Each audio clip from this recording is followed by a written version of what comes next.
Welcome to another episode of the Be Wise Podcast. I'm your host, Chris Y. Wright. Before we get started, please don't forget to like and subscribe if you've watched me before. I try and bring the pain, I try and bring the good stuff, and I hope that you tell your friends and family about it. Tony Soprano said, and I'm going to read this, but Tony Soprano once said on his show, "It's good to be in something from the ground floor, and I came in too late for that." I know, but lately I'm getting the feeling that I came in at the end. The best is over.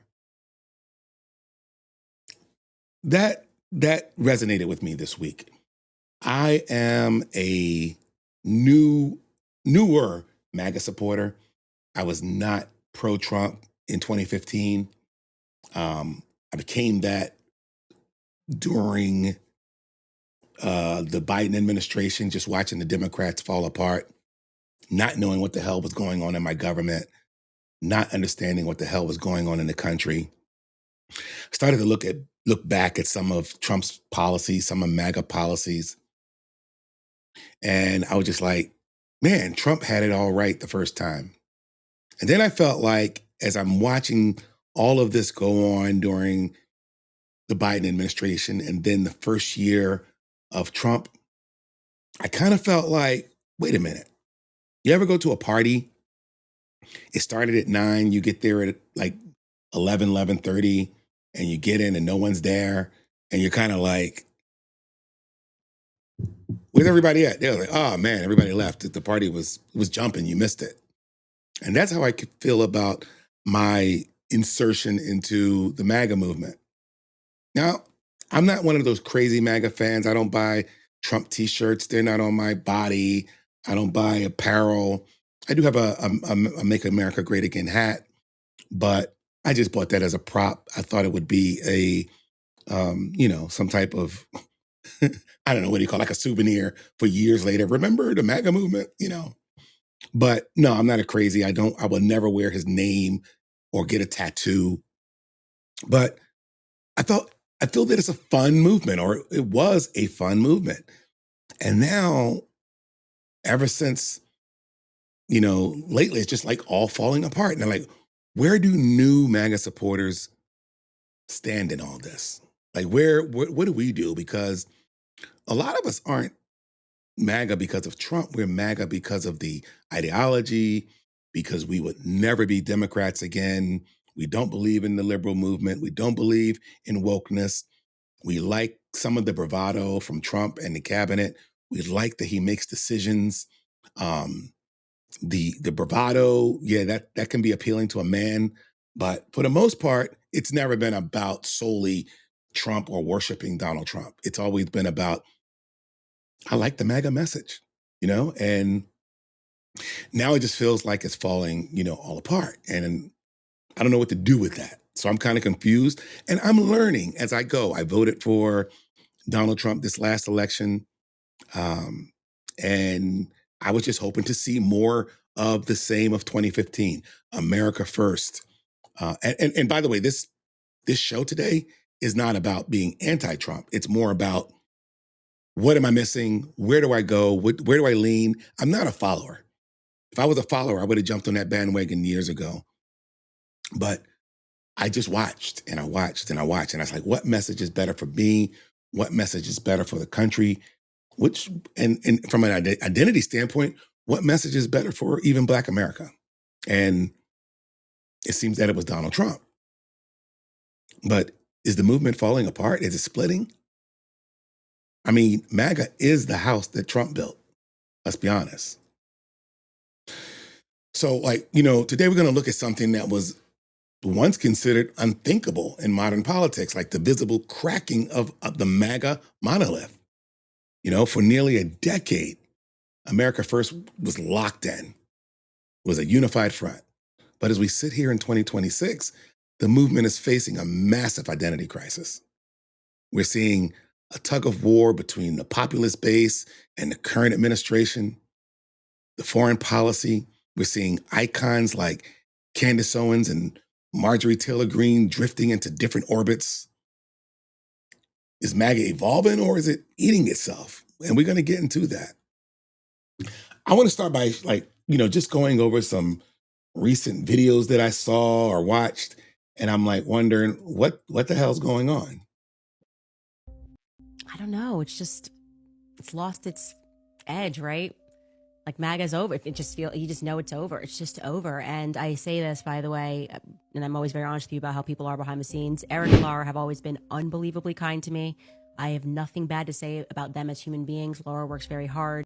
And Eric, by the way, works very hard, running the Trump organization, certainly while his father has to go and be president and take over. But they know they're not telling the truth, right? They know they're not telling the truth. The kids are now awake. They know about Jared and his deals with Ivanka in the Middle East and how much money they're set to make. And, Gaza being destroyed is actually beneficial to their bank accounts. It just is. And to think these kids, and the fact that he was ready to answer about the nuclear, that's always the threat of the nuclear. And that used to work. Like Generation 9/11, that worked. It doesn't work anymore because we realize there's only one nation that isn't following any rules. There's only one nation that isn't respecting America. There's only one nation that generations of American children, American men are being told they have to die for in foreign lands. So at the benefit of what nation? Not America. If America, throughout all these wars, was not in a steep decline, and actually we walked around and our streets were clean, and we didn't have any homelessness, and people were not on drugs, we probably would go, okay, like, we're up to no good in the Middle East, but at least look at this country. It's shining. It's amazing. What's our upside? Our upside is we get to get lectured and told that we're not even allowed to bring up Israel on college campuses or risk being, arrested. We're getting stricter on anti-Semitism laws. Now you're coming in for our speech, and you thought that this generation was going to get behind it because Bibi bought TikTok? The hypocrisy is astounding, and you can't survive hypocrisy. So unfortunately, I think 4 years ago, everyone thought, who's going to be the next Trump family member that's going to get into politics and galvanize the youth movement? It's done. Dead on arrival now. And it's because you guys went for broke on Israel. So, whatever the real estate plan is in Gaza, that's going to be the Trump legacy, I suppose. And to be honest, that wouldn't be the legacy that I'd want to have, because people are not going to forget what happened there. Your children's children are probably going to feel ashamed, to be honest with you, that you were involved in it and that you defended it, or that you stayed quiet about it because of money. People are paying you to do those things. So, I mean, that was Candace's take, and that was the beginning of Candace kind of going, what is going on? You had Ben Shapiro bullying people to, support Israel regardless of what was going on. He felt that it was Israel first, not America first. Then you had all these podcasters coming out going, looking at the whole Gaza situation and wondering what's happening over there. And Candace called it a genocide, and people followed suit, like Dave Smith and Tucker Carlson, and they all sided with Candace. And I was like, wait a minute. These are Trump supporters, but they were being anti-Trump in some ways. They were like, I support, even Megyn Kelly would say, I still support Trump, but there's something just like kind of weird going on about this whole Israel situation. And they were asking themselves, like, so is it Israel first versus America first? I don't know. It was a debate. And is it the biggest wedge right now? Maybe. Foreign policy, specifically Israel. So, like, for years, the alliance between Donald Trump and Benjamin Netanyahu, it was the bedrock of GOP policy, right? But the financial scale is starting to grate on the isolationists. The whole isolationist wing of the movement. We're talking billions in aid, while domestic infrastructures and inflation remains top of mind for voters here at home. And now, with the U.S. actively backing and participating in strikes against Iran alongside Israel, the whole No More Wars crowd is feeling like a sense of betrayal.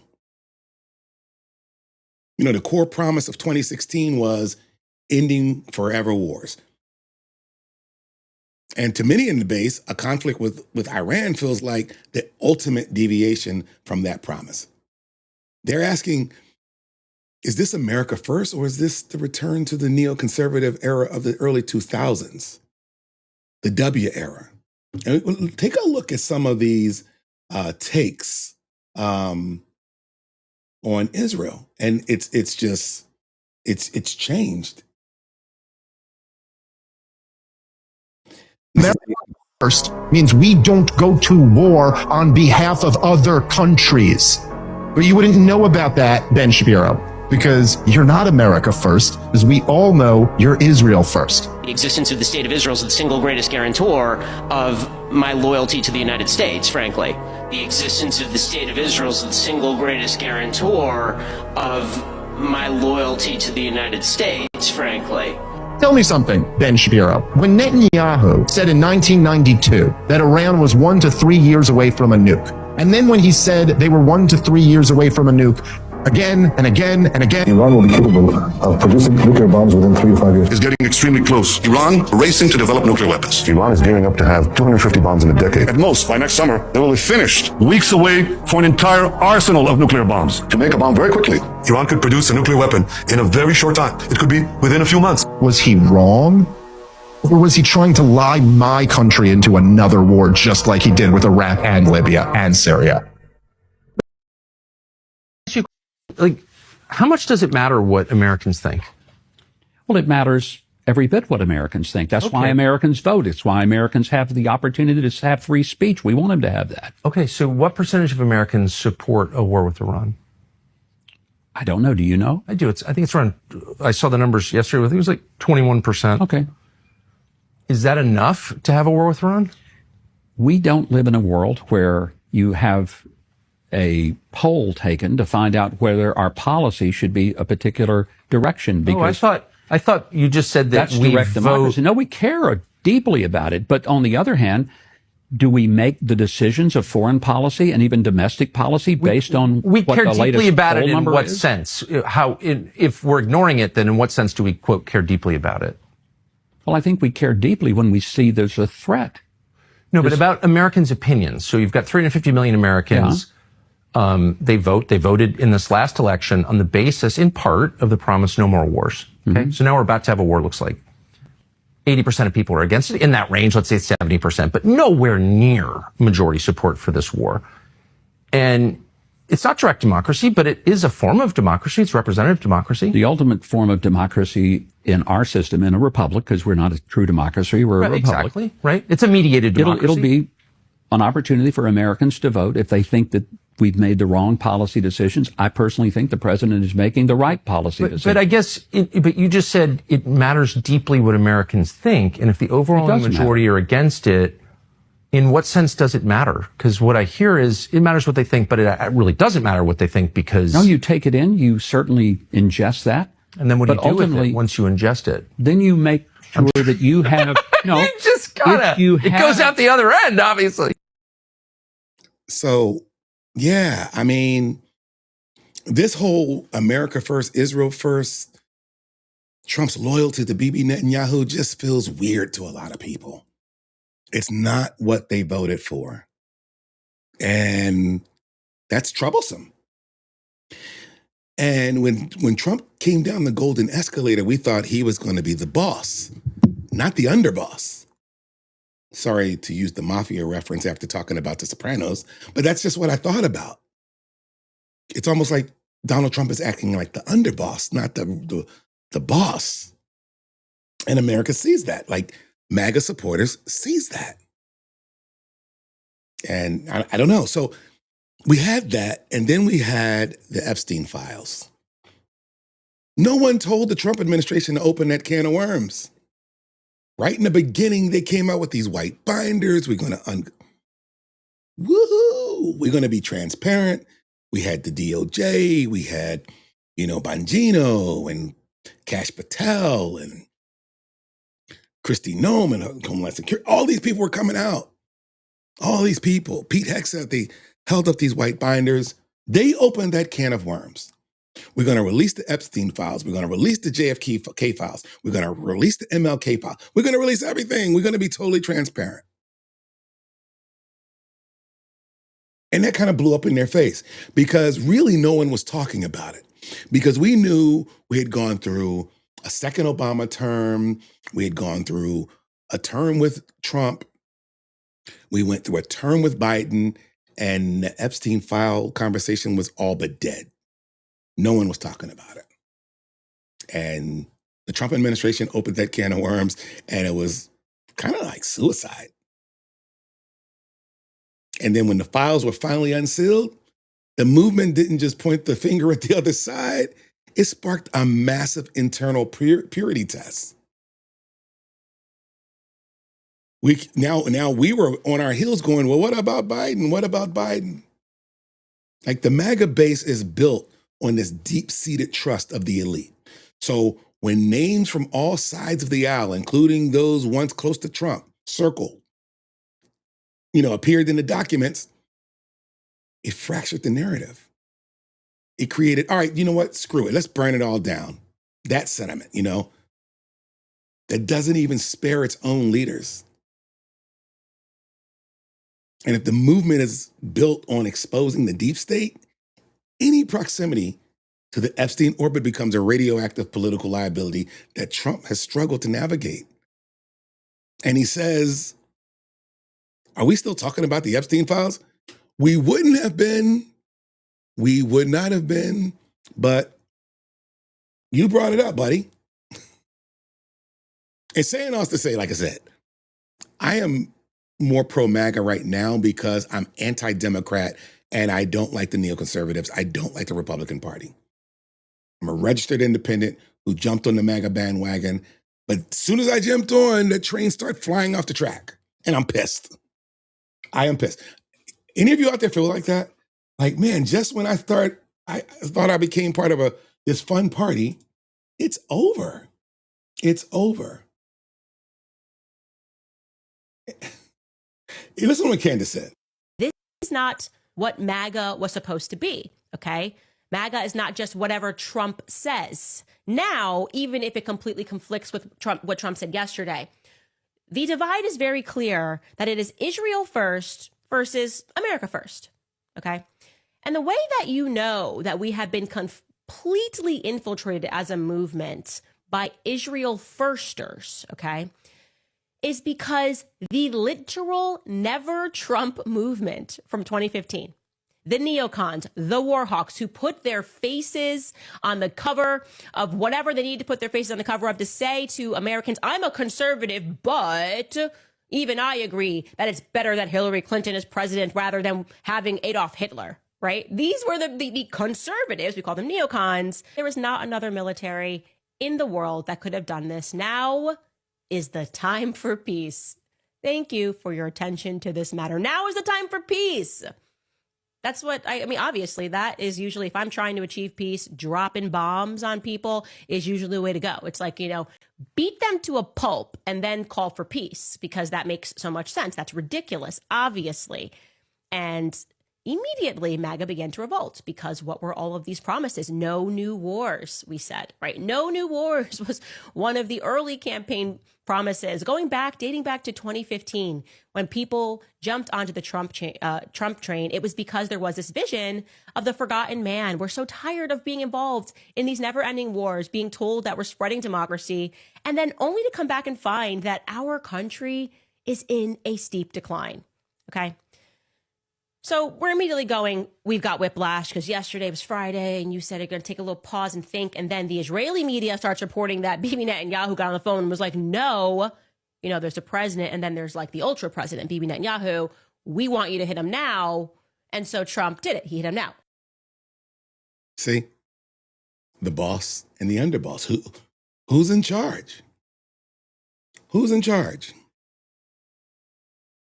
So we got this huge falling out. And here's the funny part.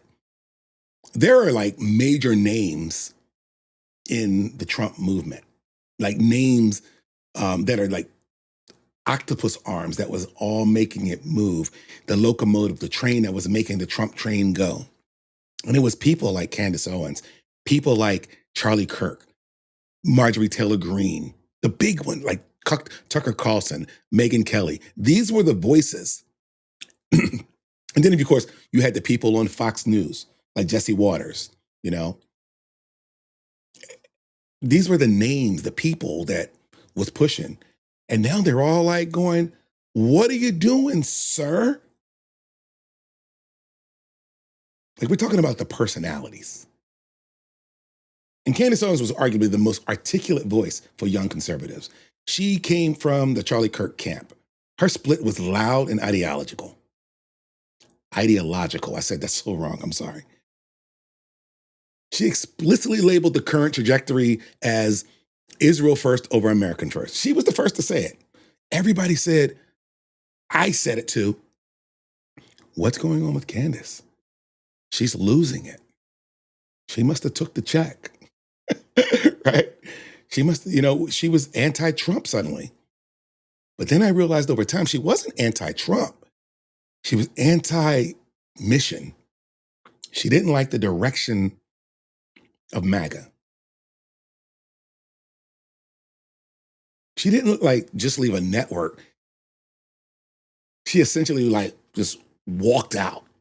She walked away from the political machine entirely. She goes, I'm retired from politics. She even said recently on Dave Smith's podcast, I know I'm not voting in the next election. She's because she goes, I don't trust any of them. I don't trust any of them. I don't know if that's the answer. Sometimes no vote is a vote. You know what I mean? That's the way I've always been taught. My dad taught me that, listening to enough politics, listening to people like, Rush Limbaugh over the years. No vote is a vote. If you don't vote, you're voting for something. But she decided to walk away from the political machine entirely. She was signaling that the movement she joined no longer existed. Then you have Marjorie Taylor Greene. And boy, was that something that just blew the doors off the entire movement. MAGA I think people are realizing it was all a lie. It was a big lie for the people. What MAGA is really serving in this administration, who they're serving is their big donors.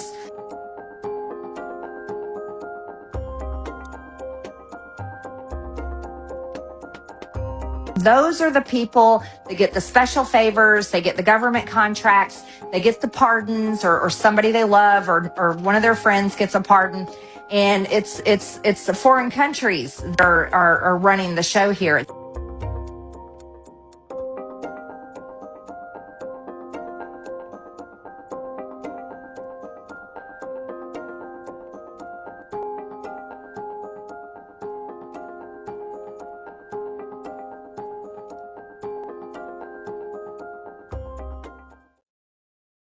So when you get people like Marjorie Taylor Greene to leave after, as you can see, she wore the apparel, she wore the hats. Trump was right about everything. Trump, Trump, Trump, Trump, Trump.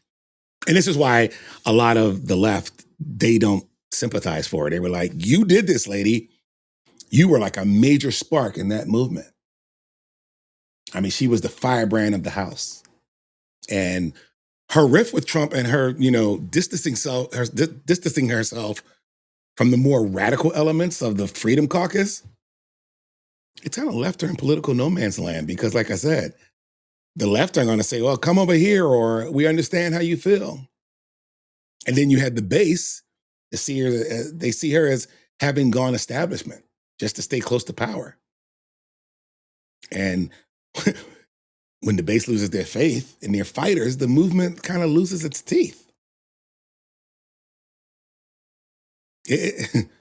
MAGA's going through some shit right now, and it doesn't feel good. But like I said, I know why.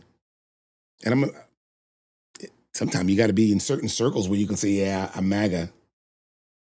You just got to be careful because some strong voices, are.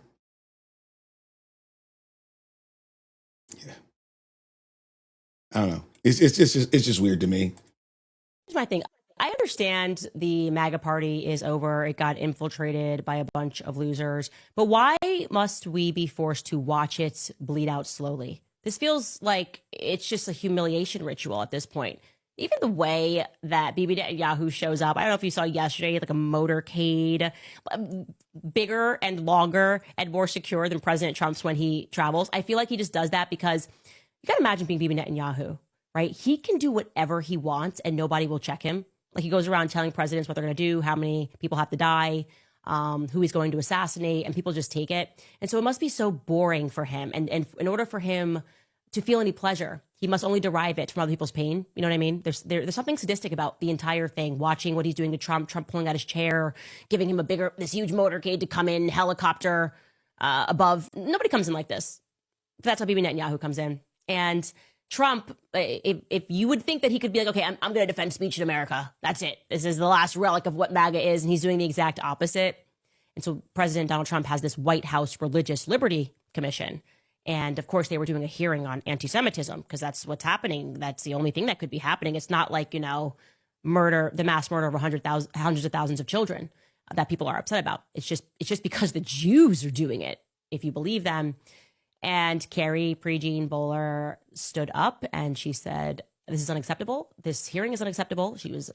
And I'm not okay with any of this. And what is the actual definition of anti-Semitism? Because it just seems like it's everything these days. And in case you need to rewind, you should go back and watch. She made a lot of amazing remarks.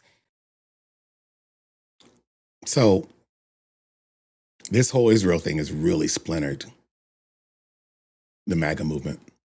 And then with the layer of Epstein.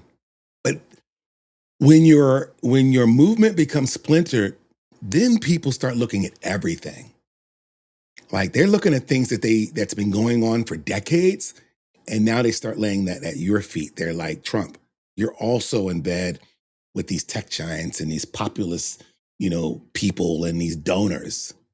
And there's this growing sentiment that Trump has traded the red cap for a Silicon Valley vest, The early MAGA movement was fueled by a rejection of big money. He said, I don't need your money. But lately, like the alignment with tech giants and massive donors has, many former supporters feeling like the forgotten man. Like, hey, over here, we can't afford gas. We can't afford eggs and food. Our healthcare prices are out of control. And it just feels like that the forgotten man has been forgotten again. And when you see policy shifting to favor like high-tech interests or massive corporate donors, the populist label starts to feel like a marketing gimmick. Can you be America first, while being funded by the same globalist interests you campaigned against? It's really, really, really weird to me. I voted for Obama in 2008. And Obama was all about hope and change. And when he abandoned that mission because he started dabbling in identity politics and he was swaying whatever way the wind blew, DNC said, say this, say this, say this.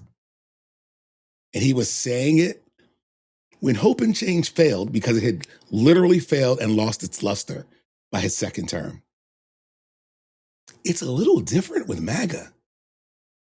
Like MAGA, it was almost good that Trump had a break between his first term and his second term because he was able, during the whole Biden administration, he was still in the news. He was stopping the steal and he was just in there and he was on talk shows and he was kind of behind the scenes going, you guys miss Trump, don't you? Right? The hope and change movement, that whole, those left-wing Democratic voters, they didn't turn on Obama. They galvanized. They said, okay, we know it's not hope and change anymore, but at least we can get behind Black Lives Matter. At least we can get behind LGBTQ and painting shining rainbow lights on the White House. And we can get behind, the transgender movement and the pro-choice movement and feminism. And they just galvanized behind Obama. No one ever stopped and said, this is not what we voted for. They didn't say that. But they'll say that now because it seems like abandoning MAGA is so much bigger. It was an ideal. It was a future. We were going in a certain direction.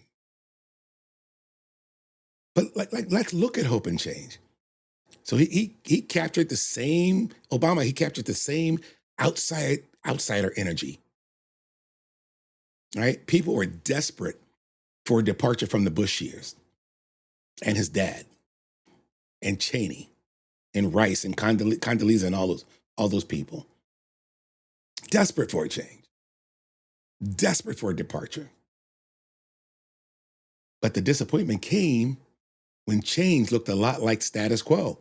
Bank bailouts, drone strikes, partisan gridlock. Obama, in his second term, all that stuff was going on. Even deporter-in-chief. And people were praising ICE during the Obama administration. But what was the difference between hope and change and America First? Like, hope and change was aspirational and focused on a collective progress through existing systems. A kinder, gentler nation. America First, however, is protectionist and focuses on dismantling this system to protect the individual. And both movements, let's be honest, both movements were born from a feeling of being abandoned by the elite. The tragedy for the MAGA base is the realization that every populist movement eventually becomes the establishment it sought to destroy. Is that where we're going? And now we're at war with Iran, something that we've been massaging this Iran thing for so many decades right now. So many decades. You know, so bad that when Obama dropped a pallet of money off and then the interest, $1.7 billion, he did it in the sneaky darkness of the night. And then, okay, well, when he goes to explain it, he goes, well, we owed them that. We owed them that. Well, if you owe them that, talk to Congress, make it full blown. Listen, Iran agreed not to make nuclear weapons. We owe them this money. We've been holding it. We have an agreement. We're going to give them their money back. Tell the public. But when you try and do it all clandestine, middle of the night, the news gets wind of it, it looks sneaky. It looks sneaky. And then Biden was told war with Iran is a non-starter. Kamala said a war with Iran is a non-starter. Trump said a war with Iran is a non-starter. Everybody said no war with Iran. You know? And they said, if a full-scale war with Iran breaks out, that might be the final blow to MAGA unity. And it has been. War is expensive, both in lives and treasure. If the 47th president leads us into, a Middle Eastern conflict while the border remains a focal point and the economy is shaky, the America First wing will likely break off entirely. You can't be the anti-war party and then go the war with the Iran party at the same time. The math just doesn't work for the voters. It just doesn't. So where do we go from here? The road to the midterms, it's coming. And here's where I stand. There are a lot of people that says, I left the MAGA movement. Those people that left the MAGA movement had already left the Republican Party. They was like, Donald Trump is the final straw. And if he doesn't work out, they're not going back to being a Democrat. They just won't vote. I got a feeling that the midterms is going to be a really, really poor voter turnout. But as I said earlier, no vote is a vote. So what does this mean for the midterms and the next cycle? We are looking at a split ticket. You're going to see new populist candidates, running against the Trump-endorsed establishment. The MAGA brand is no longer a monolith. It's a collection of factions. If the movement can't reconcile its foreign policy with its domestic promises, we might see the rise of a third-party movement or total reimagining of the GOP. The era of blind loyalty is over. The base is awake. They're skeptical, and they're just looking for a new home. I want to hear what you guys got to say. Chop it up in the comments. I'm torn. Teach me something. I'm here to learn. That's why I do a podcast. I'm not here to just tell you what I want to tell you. But I can just tell you that the whole America First thing is gone. We've abandoned it. Epstein's going to be in our lives for the next year or two, maybe longer. It's just the evolution of politics. Drop a comment, please. Let me know where you stand. I really, really need to know. And what are we gonna do about this relationship with Israel? I have no idea. I'll talk to you guys later. Don't forget to like and subscribe. I love you all. You guys take care.